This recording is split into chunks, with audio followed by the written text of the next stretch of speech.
마가복음 9장 14절에서부터 29절 말씀인데 이게 조금 오늘 본문이 길어서 우리가 같이 드라마 바이블로 같이 경청을 하면 좋겠습니다. 마가복음 9장 14절에서부터 29절까지의 말씀을 드라마 바이블로 경청하겠습니다.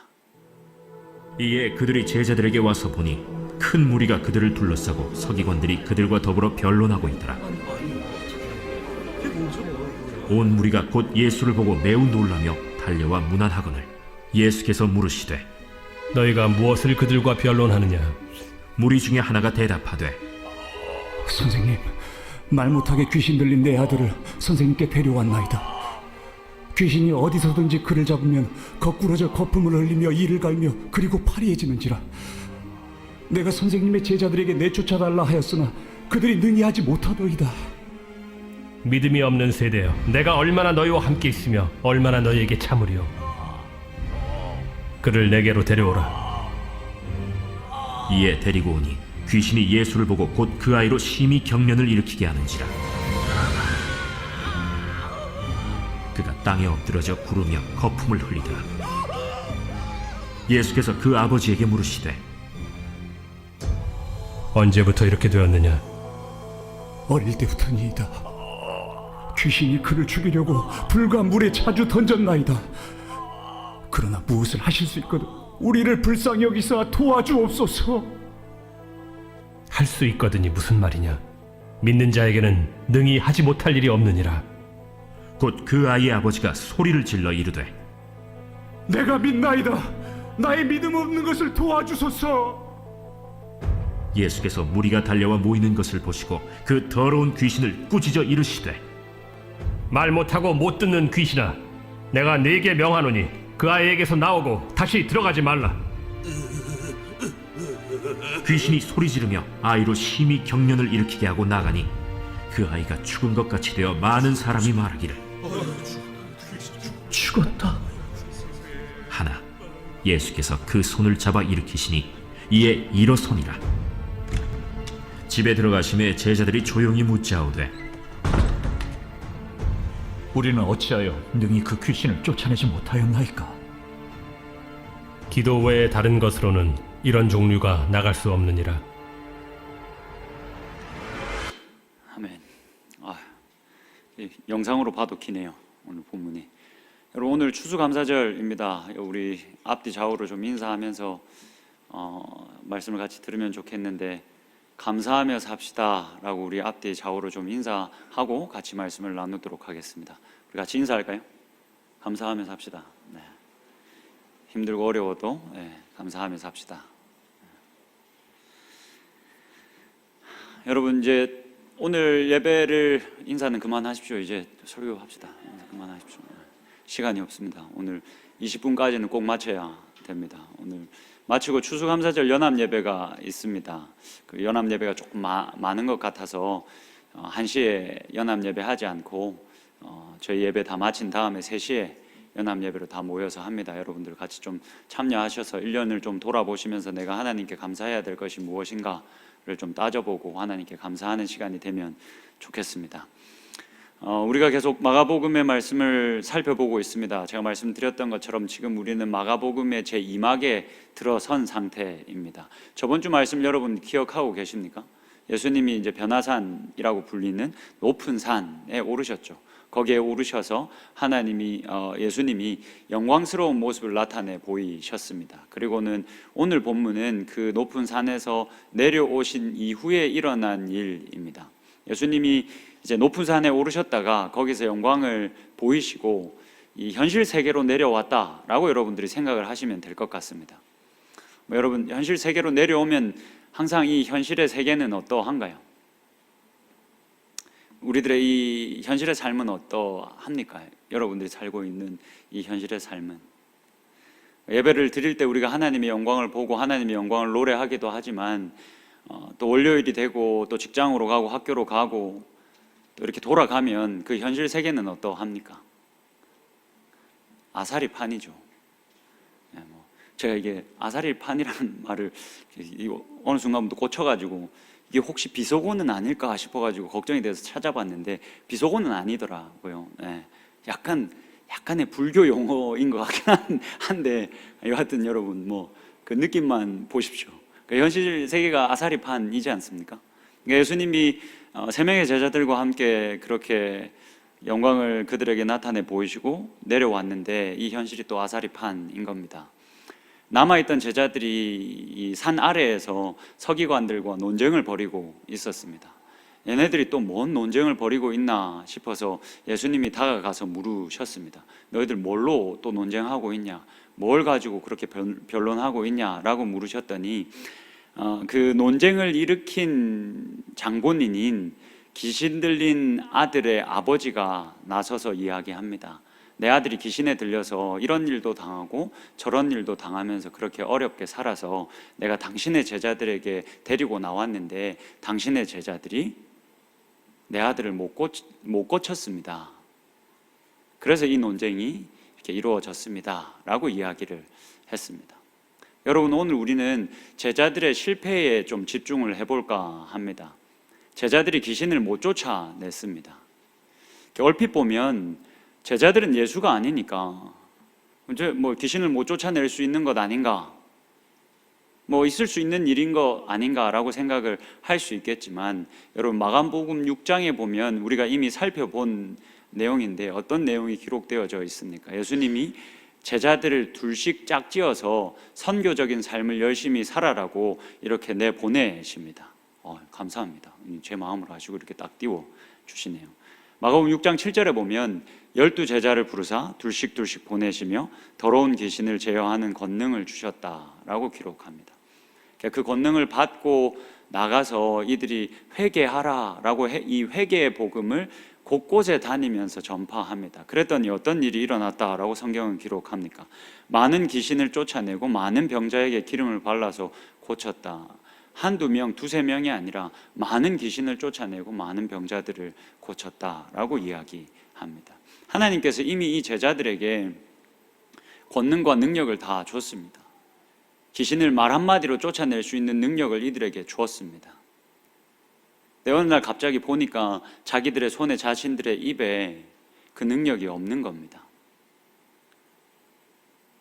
이들은 왜 예수님께서 이미 허락하신 그 능력과 그 권능을 잃어버린 것일까요? 오늘은 왜 제자들은 실패했는가라는 이 질문을 여러분들이 염두에 두시고 계속 말씀을 함께 나눠볼 수 있으면 좋겠습니다. 여러분, 오늘 우리가 그 말씀을 이제 드라마 바이블로 경청을 했는데 이게 본문이 길었지 않습니까? 사실 이 마가복음의 9장에 귀신 들린 이 아들을 고치시는 이 이야기가 유독 깁니다. 마가복음 안에서도 뭐 몇 번 이렇게 귀신을 쫓아내시는 축기의 이야기가 기록되어지는데 다른 그런 축기의 기록들보다 이 내용이 훨씬 더 깁니다.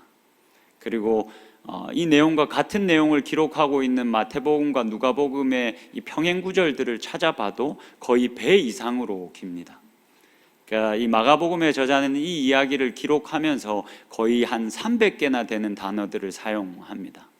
근데 마태복음이나 누가복음에는 150개도 안 되는 단어들을 사용해서 이 이야기를 기록합니다. 마가복음의 저자의 스타일이 이렇습니다, 여러분.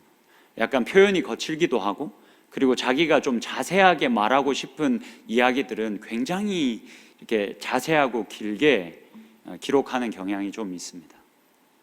마가복음의 저자가 오늘 이야기를 쓰면서 이렇게 길게 이 내용을 자세하게 우리들에게 들려줍니다. 이 내용이 길어진 이유 중에 하나는 뭐 때문이냐면 이 귀신 들린 아들의 상태를 이 마가복음의 저자가 계속 반복해서 기록하고 있기 때문에 그렇습니다. 여러분, 본문 18절 한번 보시겠습니까? 본문 18절을 우리 같이 한 번만 읽어보면 좋겠습니다. 이 아들의 상태를 이 18절뿐만이 아니라 한 4번 정도 반복해서 기록하는데 뭐라고 기록하고 있는지를 우리가 함께 살펴보면 좋겠습니다. 같이 읽겠습니다. 시작.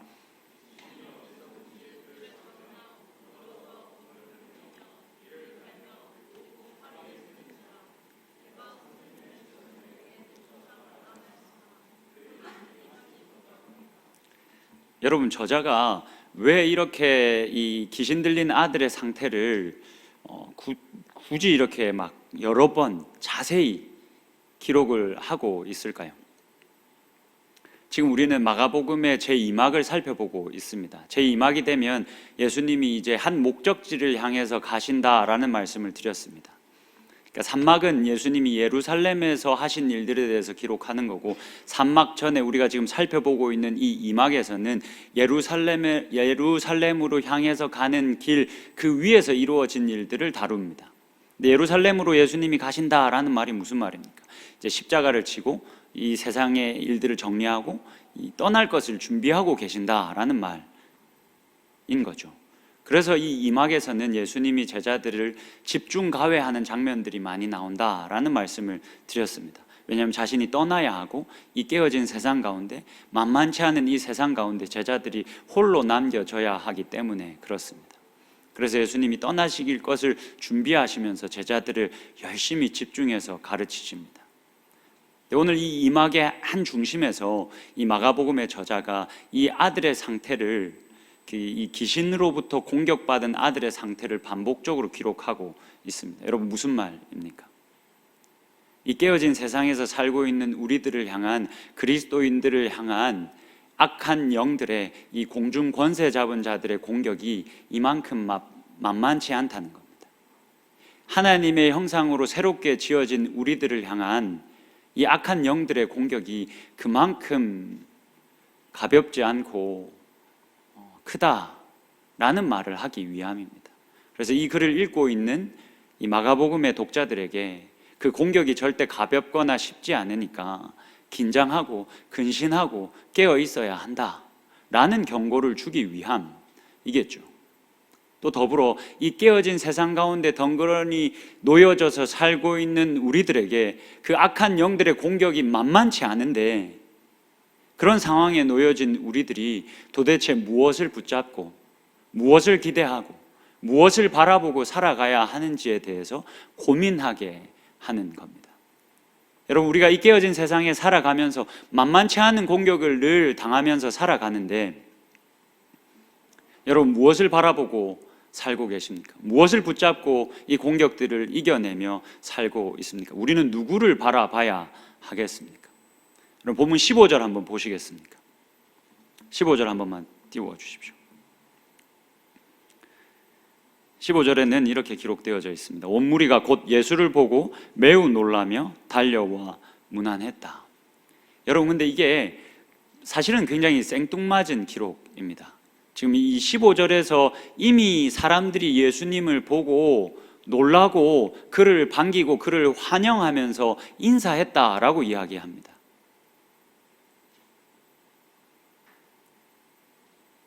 근데 여러분, 지금 예수님이 아무것도 하지 않으셨습니다. 산에서 내려오셔서 하신 게 아무것도 없습니다. 귀신 들린 아들을 보고, 아유, 얘가 너무 심각하네, 내가 얘를 고쳐줘야 되겠다, 얘를 빨리 낫게 해야 되겠다, 다들 조용히 해봐라, 내가 얘를 고치겠다, 나서서 하신 게 아무것도 없습니다. 그냥 그 높은 산에서 내려오셨고 제자들이 변론하고 있는 것, 서기관들과 함께 변론하고 있는 것을 보신 것밖에 없습니다. 근데 그들을 보고 있는 예수님을 무리들이 먼저 확인을 했습니다. 그리고는 이들이 예수님을 굉장히 반기면서, 그렇게 놀라면서 달려가서 인사했다라고 기록합니다. 왜 이들이 달려가서 예수님께 그렇게 인사했습니까? 왜 무리들이 갑자기 예수님을 보고 달려가서 놀라면서 인사를 했겠습니까? 지금 제자들이 이 아들을 고치지 못한 것, 귀신을 내어쫓지 못한 게 화두이지 않습니까? 근데 무리들은 예수님께 기대를 걸고 있었던 겁니다. 예수님을 보자마자, 아, 오셨구나, 이분이면 이 문제를 해결하시겠구나, 저렇게 어려운 상황 가운데 놓여져 있는 저 아들을 예수님이 고치시겠구나 라는 기대가 뭐죠? 들어가 있지 않겠습니까? 그 기대가 들어가서 그렇게 했지 않겠습니까? 대충 알아서 들으십시오. 이해 다 하실 수 있지 않습니까? 그런 기대를 가지고 가서 환영하고 좋아했던 겁니다. 이분이면 하실 수 있다. 지금 저자는 이렇게 생뚱맞은 기록을 통해서 우리들의 시선을 어떻게 하고 있습니까? 우리들의 시선을 예수 그리스도를 향하게 하고 있는 거죠. 하나님을 향하도록 하고 있는 거죠. 그래서 그 기대를 한 몸에 받은 예수님께서 제자들의 이 실패를 수습하기 위해서 나섭니다. 그래서 그 아들의 아버지를 부르셔서 아들을 데려오라 하십니다. 데려오라 하시면서 아버지에게 물으셨습니다. 이 아이가 언제부터 그랬느냐? 이 아이가 도대체 언제부터 이렇게 아팠느냐? 이 아이가 언제부터 이렇게 어려운 가운데 있었느냐라고 물으십니다. 그에 대한 대답이 이어지는데 우리 22절에서부터 24절까지의 말씀을 좀 같이 보겠습니다. 본문 22절에서부터 한 절만 더 넘어가서 22절에서부터 24절까지의 말씀 볼 텐데 제가 22절과 23절을 제가 읽겠습니다. 24절은 여러분들이 읽어주면 고맙겠습니다. 귀신이 그를 죽이려고 불과 물에 자주 던졌나이다. 그러나 무엇을 하실 수 있거든 우리를 불쌍히 여기사 도와주옵소서. 예수께서 이르시되 할 수 있거든이 무슨 말이냐? 믿는 자에게는 능히 하지 못할 일이 없느니라 하시니.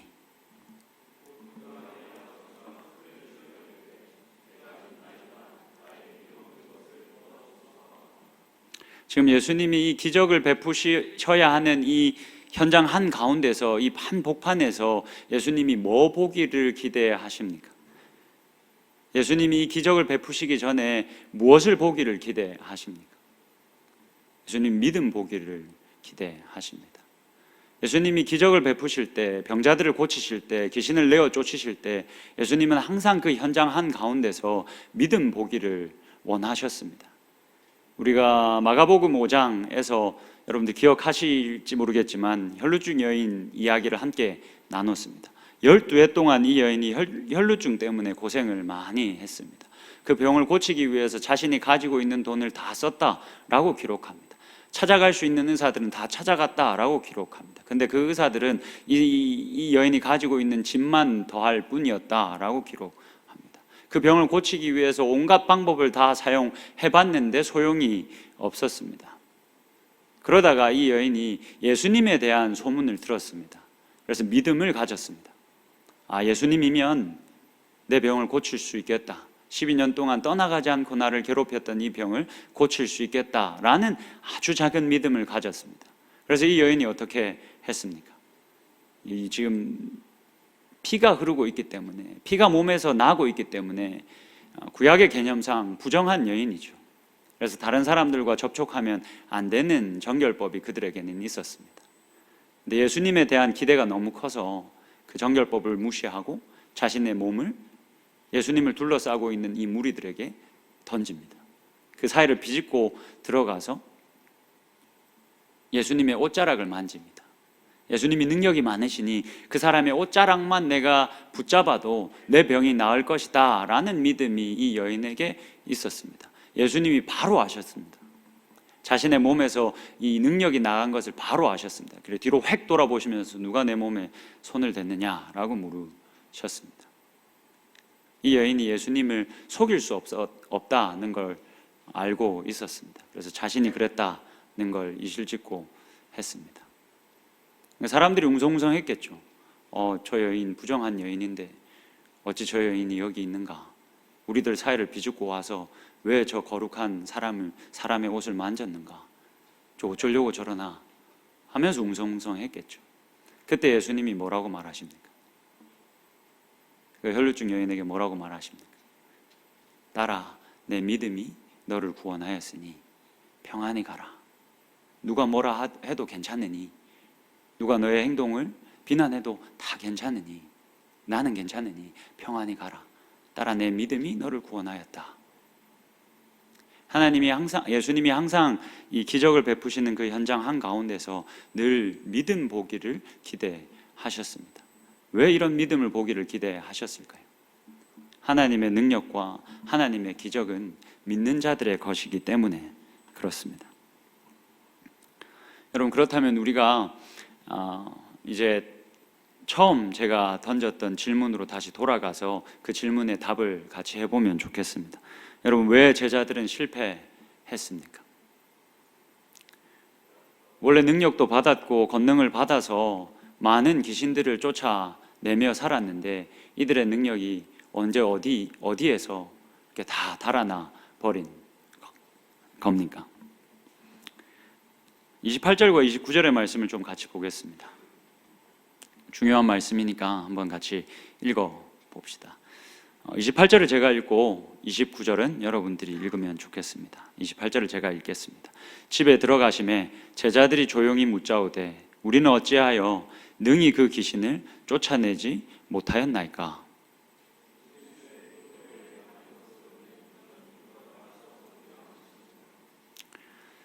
제자들이 무리들이 다 떠나갈 때까지 기다렸습니다.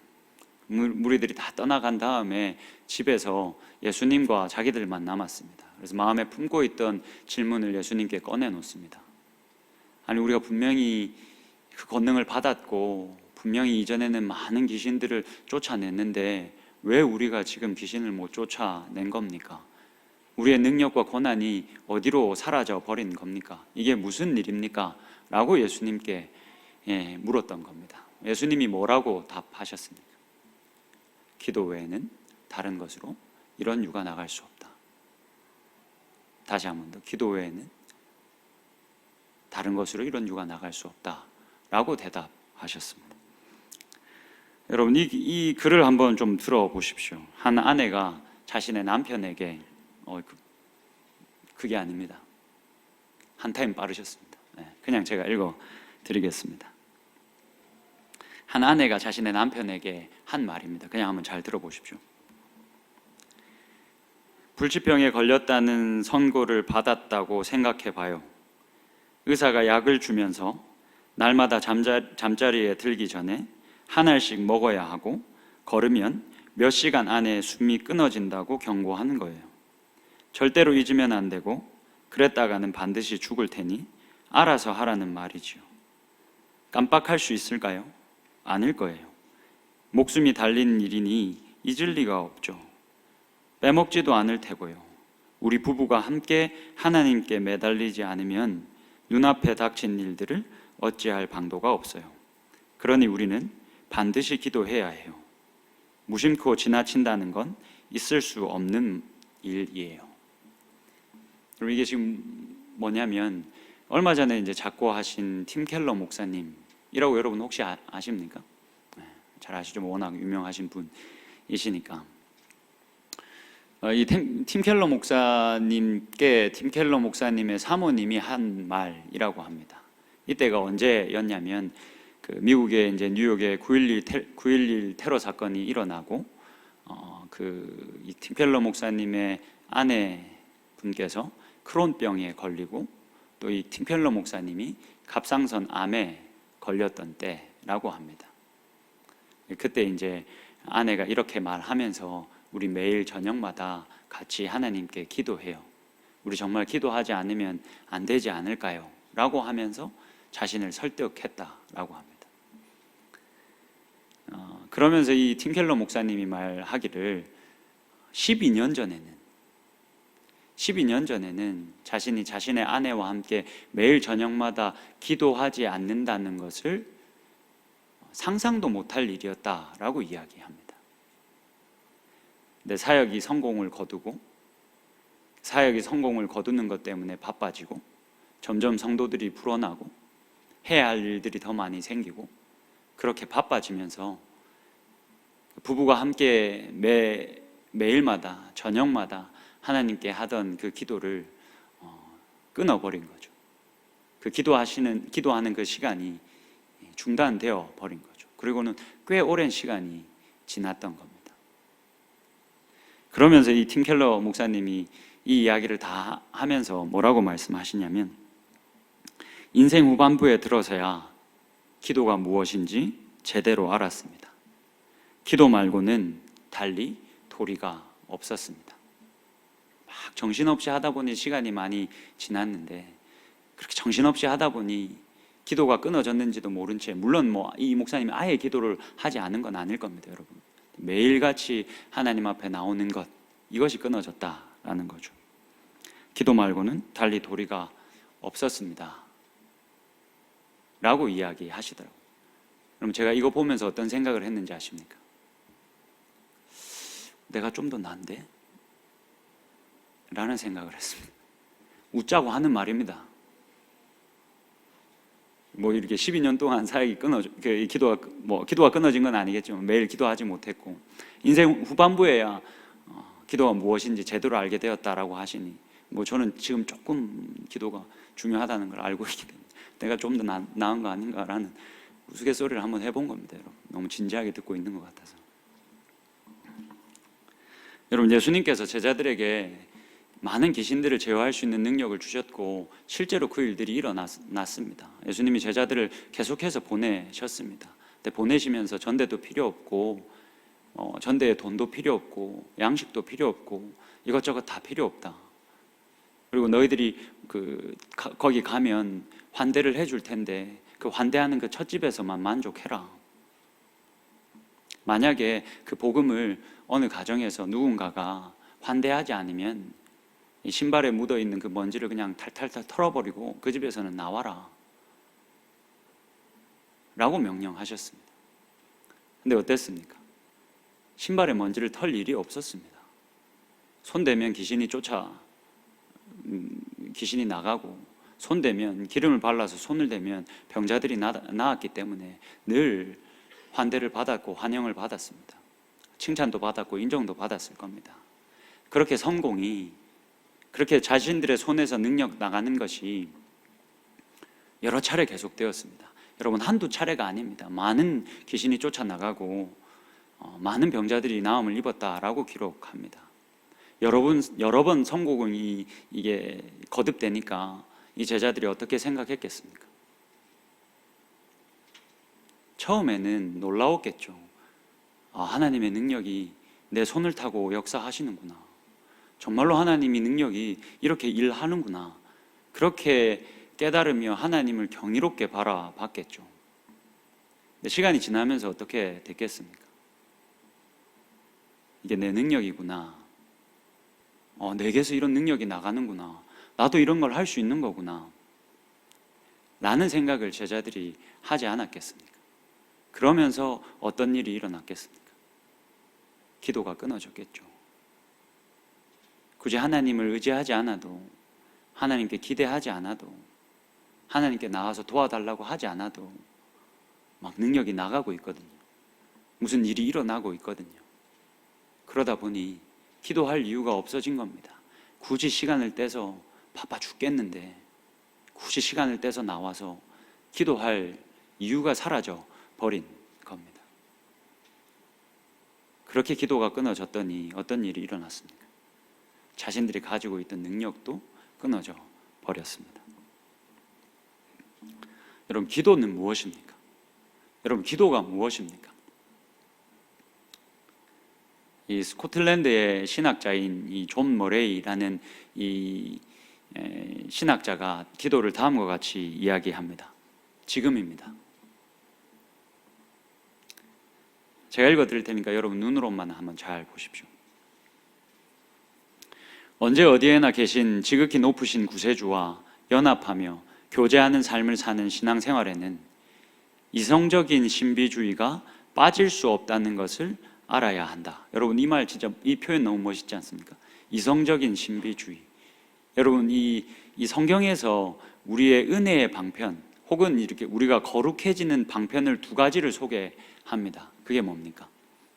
말씀과 기도입니다. 말씀과 기도로 우리가 거룩하여진다라고 성경은 이야기합니다.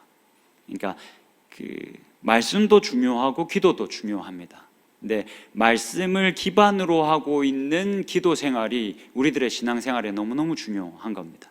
말씀을 기반으로 하고 있는 기도 생활, 이것을 사실 이성적인 신비주의라고 표현을 할 수 있습니다. 막 그냥 기도만 하고 이렇게 하는 것이 아니라 하나님의 말씀을 기반으로 하나님께서 무엇을 기도하라고 하시는가, 하나님께서 나를 왜 부르셨는가, 하나님은 어떠한 분이신가를 잘 이해하는 그 지식 바탕 위에서 하나님께 계속해서 기도하고 그 하나님을 아는 지식 가운데서 하나님과 계속 교제하는 것, 이 이성적인 신비주의가 우리들의 신앙생활에서는 빠질 수 없다는 것을 우리가 알아야 한다. 계속 좀 읽어드리겠습니다. 주님은 그분의 백성들과 교통하며 거룩한 백성들은 하나님을 의식적으로 사랑하며 서로 교감한다. 참다운 신앙생활은 금속처럼 차가운 계약관계가 아니다. 사랑하고 교통하는 열정과 온기가 느껴져야 한다. 하나님과 나누는 교감이야말로 신앙의 정수이자 정점이기 때문이다. 여러분, 기도는 무엇입니까? 하나님과 교감하는 시간입니다. 하나님을 의지하고 하나님께 기대고 그렇게 하나님과 교감하는 시간입니다. 그리고 그렇게 하나님과 교감하는 기도의 시간은 우리의 신앙의 정수이자 정점입니다. 하나님을 아는 지식 그 위에서 하나님과 뜨겁게 계속해서 지속적으로 반복적으로 교감하는 것, 그렇게 관계하는 것, 이게 여러분 우리의 신앙의 정점이자 정수입니다. 말씀을 정리하겠습니다. 여러분, 제자들이 왜 실패했습니까? 자신의 능력이 자신에게서부터 나온다라고 생각했기 때문에 이들이 실패했습니다. 우리의 능력은 이 세상을 회복하고 이 세상을 더 아름답게 만들고 내 가족을, 내 친구를, 내 동료를 위로하고 회복하고 다시 일으켜 세우고 그렇게 하나님의 나라가 선명히 보이게 한 것은 우리들의 능력이 아닙니다. 하나님의 능력입니다. 여러분, 이 세상이 시작될 때 하나님께서 아담을 부르셨습니다. 아담을 부르셔서 아담에게 모든 능력과 권한을 다 주셨습니다. 이 세상을 다 맡기셨습니다. 나를 대신해서 이 세상을 통치하라 하셨습니다. 그래서 막 아담이 나가면 막 동물들 보면, 식물들 보면 부르는 대로 이름을 다 지어 줬습니다. 하나님을 대신해서 이 세상을 다스렸죠. 근데 여러분, 언제 아담이 이 왕의 권한과 그에 합당한 능력을 잃어버렸습니까? 죄를 짓고 하나님과의 관계가 끊어지면서 그가 왕의 권한도 잃어버렸고 그에 합당한 능력도 잃어버렸습니다.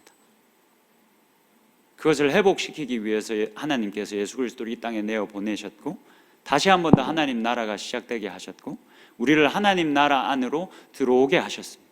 그러고는 하나님께서 어떤 일을 하셨습니까?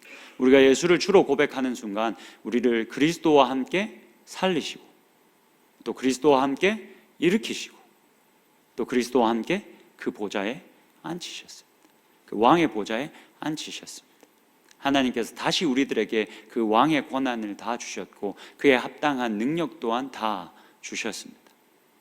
그런데 그 능력이 하나님으로부터 나옵니다.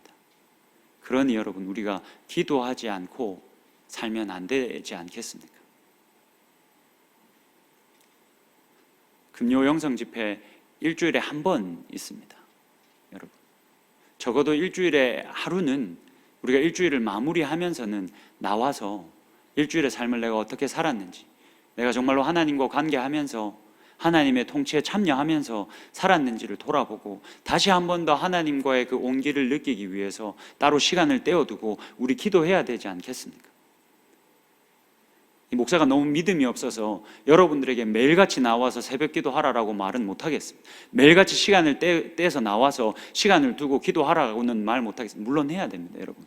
뭐 교회 나오지 않아도 됩니다. 여러분들 집에서 해야 되지 않겠습니까? 근데 그게 혼자 하기가 쉽지 않으니까 하루는 우리가 정해놓고 서로를 독려하면서 서로를 응원하면서 나와서 우리 기도해야 되지 않겠습니까?